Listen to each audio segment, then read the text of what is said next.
નમસ્કાર, આપ જોઈ રહ્યા છો તારણ ન્યૂઝ અને હું છું પ્રદીપસિંહ ચૌહાણ। આવો જોઈએ આજના સમાચાર। મહોર પ્રાથમિક શાળાની સ્થાપનાના 75 વર્ષ પૂર્ણ થવાની ઉજવણીના ભાગરૂપે અમૃત મહોત્સવ કાર્યક્રમ યોજાયો। શાળાની સ્થાપનાના 75 વર્ષ પૂર્ણ થવાની ઉજવણીના ભાગરૂપે અમૃત મહોત્સવ કાર્યક્રમ અંતર્ગત સોનાની નગરીમાં સાબરના સોનલા સાંસ્કૃતિક કાર્યક્રમ સોનાની નગરી મહોર ગામની પવિત્ર અને પુણ્યશાળી ભૂમિ પર તારીખ 28/2/2026 ને શનિવારની રાત્રે શાળાના પરિવાર દ્વારા ઉજવણી કરવામાં આવી। વધુમાં સદર કાર્યક્રમ અંતર્ગત શાળાની ભૌતિક સુવિધાઓ પૈકીની ધોરણ બાલવાટિકા અને ધોરણ પહેલું તથા બીજામાં જરૂરી સ્માર્ટ ટીવી અંદાજિત કિંમત 25-30 હજાર રૂપિયાની મહોર ગામના દાતાઓ દ્વારા શાળાને દાન ભેટ મળેલ, જે પ્રેરણા, પ્રોત્સાહન અને ઉર્જા પૂરી પાડવા માટે દાતાઓનો આભાર વ્યક્ત કર્યો। સાચા અર્થમાં પોતાના ધનનો કઈ જગ્યાએ ઉપયોગ કરવો એ દાતાઓએ યોગ્ય નિર્ણય લઈ અને શાળામાં રહેલા 212 બાળ દેવોના આશીર્વાદ પ્રાપ્ત કરવાનું ભગીરથ કાર્ય કર્યું છે। ત્યારે ભગવાન આવા દાતાઓને સુખી સંપન્ન રાખે અને એમનો પરિવાર નિરોગી દીર્ઘાયુ થાય અને એમની સુવાસ ચારે દિશામાં ફેલાય તેવી દ્વારકાધીશ અને મહાકાળી માતાજીને પ્રાર્થના। ત્યારબાદ સુમધુર કાર્યક્રમો રજૂ કરી સ્કૂલના બાળકોએ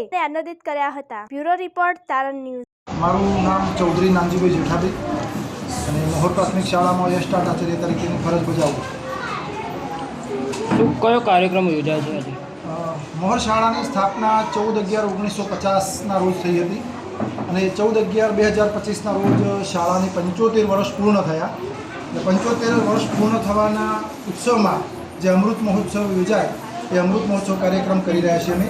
અને અંતર્ગત આજે સાંસ્કૃતિક કાર્યક્રમનું નામ છે સોનાની નગરીમાં સાબરના સોનલા ગામ લોકોના સહયોગથી અને સમગ્ર ગામ હળી મળીને આજનો સાંસ્કૃતિક કાર્યક્રમ કરી રહ્યું છે। શાળાના 212 જેટલા વિદ્યાર્થીઓ સંખ્યા છે અમારી અને એમાંથી અમે ટોટલ કાર્યક્રમ 277 જેટલા વિદ્યાર્થીઓ ભાગ લઈ રહ્યા છે અને સરસ મજાનો ઉત્સવ સમગ્ર ગામ હળી મળી અને દાતાઓનો સહયોગથી થઈ રહ્યો છે।